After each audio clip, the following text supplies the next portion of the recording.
We dismiss history at our peril. Liberty Nation Radio with Mark Angelides.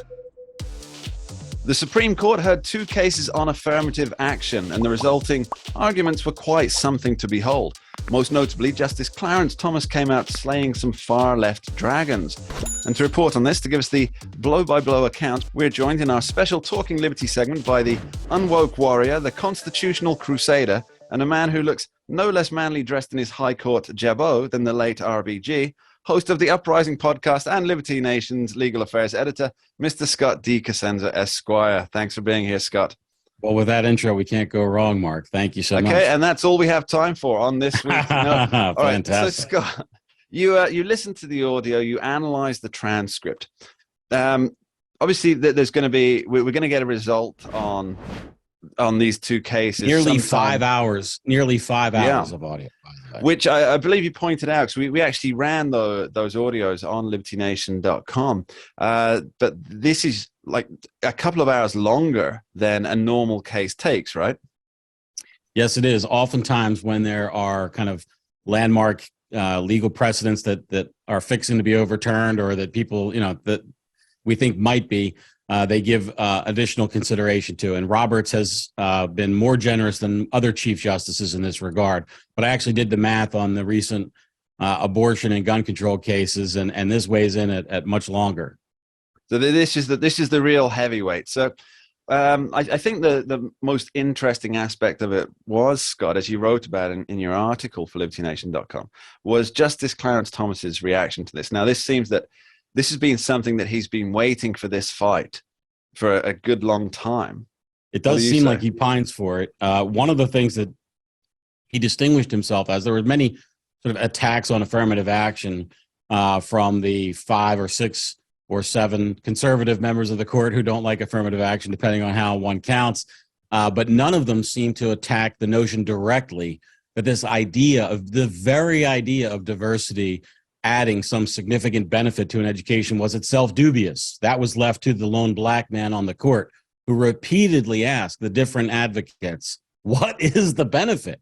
Let's not put the cart before the horse. We're doing all this thing to achieve this benefit. And he's saying it's totally unproven. It's just an asserted benefit. And it's a powerful argument coming especially from him, I think, Mark. Yeah, I looked into the transcripts on this, Scott, and it seems that the arguments being put forward for diversity being a strength, which is obviously the watchword of the new globalist mantra, as it were, diversity is our strength, is that they were citing certain studies about business practices and how businesses that had a more diverse workforce were outperforming ones that weren't. And various things like this.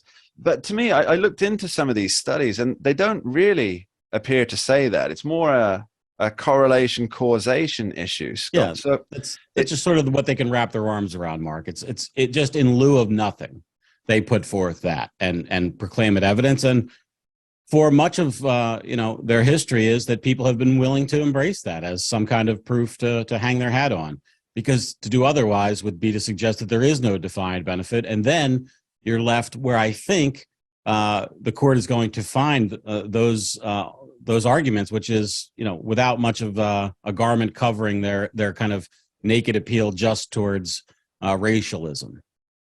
So I guess the people arguing in favor of affirmative action before the court, they're using arguments, as I pointed out here, from business sources, and then they're applying that to an academic field, which obviously may not translate particularly well anyway. We don't know for sure on that.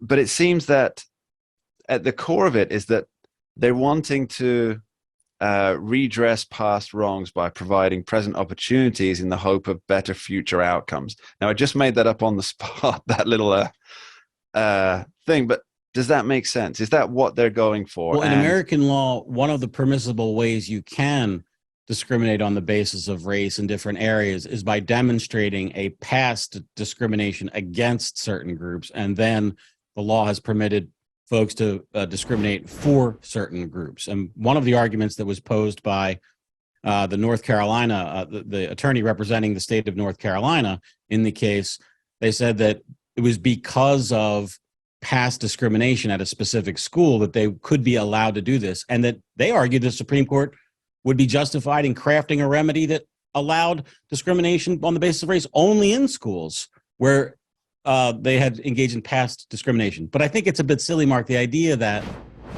applicants to the University of North Carolina in for the class beginning in 2023 are somehow similarly situated to those for the class of 1953 is kind of preposterous. And there's always a great time to continue some odious policy or program. Just this one little bit more, except for all the reasons against it, and we know all the reasons why. Racial discrimination is insidious, awful, bad. Pick your descriptor that denigrates it, and it's time for them to stop, I think. Okay, and do we have an indication? Obviously, we have talked about where we think the justices will go, but based on the justices' questioning and probing of the participant, can we surmise in how they might rule? I think you want to say, did the arguments yield any further indication as to what the judgment might That is result? exactly what I meant to say, Scott, Yeah. but as our audience well knows, I am not a lawyer. I didn't get any sense from a justice that shocked me or surprised me that they might vote in a way that I previously thought they would not. So the conservatives seem to be more critical of affirmative action, and the liberals seem to ask questions that might yield a defense of affirmative action. The one kind of interesting wrinkle that was discussed at the court for quite a bit is, let's say you say, well, we can't have affirmative action based on race, but we do allow it for experience or something like that. Are we then going to get a million essays that say, due to my experience as an African American, in the United States, and overcoming racism? And so there are some tricky notions about, where to draw the line. But one of the things going forward, I think, is they may have to eliminate these sort of race boxes that exist on these applications. What we've heard, Mark, in the past is that race is simply just one of many factors that the admissions committee uses to paint the broad picture of a holistically perfect applicant body that they can, to the best that they can represent. But then you find out, they'll say like, oh, it's just like if you were a concert violinist or if you were a ballet performer or something like that. That's all. But there's no box on the application to check whether you play an instrument or not. There's no box to check if you're a sports achiever. There's just a box for race, though. So they act like it's just one of many things. But what's the one thing they actually care about that they want to nail you down on? It's race. So I think that no matter what the decision from the court, we're going to see a significant dialing back. If we don't get a complete elimination of this standard, a significant dialing back of how these schools are able to use race in admissions. All right, and final question for you, Scott. How will this, if it does indeed scale back the ability of these universities to use race as a determining factor, how will that impact their process of determining which students to take in? Well, I think they're going to, for some of them, they're going to have to implement a race-blind admissions process. So the stripping of race from the applications rather than the exact opposite, which is if you are of the preferred race, you want to put as much racial information in as you can. So you give the admissions committee the clear understanding that they're voting for one of the good races. And then if you are the opposite is that we have, and it was discussed at the oral argument, I think Justice Gorsuch brought it up, that there are consultants that specialize in guiding the family of Asian applicants on how to conceal and hide their race and ethnicity so that the admissions committee doesn't know that they might be voting on the admission of an Asian person. So we can expect to see a lot of Korean heritage Deshawns applying to Harvard next year. Absolutely. Scott DeCosenza, thanks ever so much for joining us. Cheers, Mark. Thank you.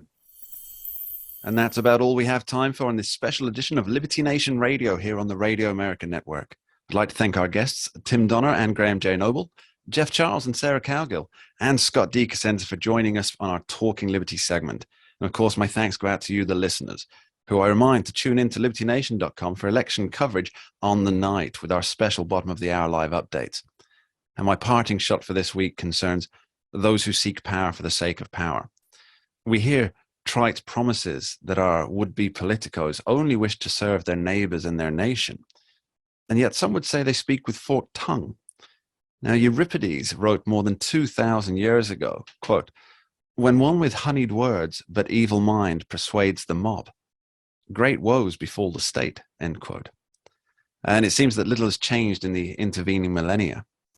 Perhaps we should instead take heart from author Douglas Adams' words, he of Hitchhiker's Guide to the Galaxy fame. He wrote, quote, "To summarize, it is a well-known fact that those people who must want to rule people are ipso facto the least suited to do it. To summarize the summary, anyone who is capable of getting themselves made president should, on no account, be allowed to do the job." End quote. Happy voting, listeners, and thanks for tuning in. We dismiss history at our peril. Liberty Nation Radio with Mark Angelides. Entertaining, informative, and just plain fun. Watch Liberty Nation's The Conservative 5. Produced by conservatives for conservatives. C5's The Left Free Zone. Hosted by Liberty Nation's Hi, Lisa K. Donner. Joined by a raucous, irreverent panel of authors. Deconstructing leftist narratives. Debating the hot topics. And remembering to laugh. Join the official conservative safe You only space. did that to piss Jeff off. Liberty Nation's The Conservative 5.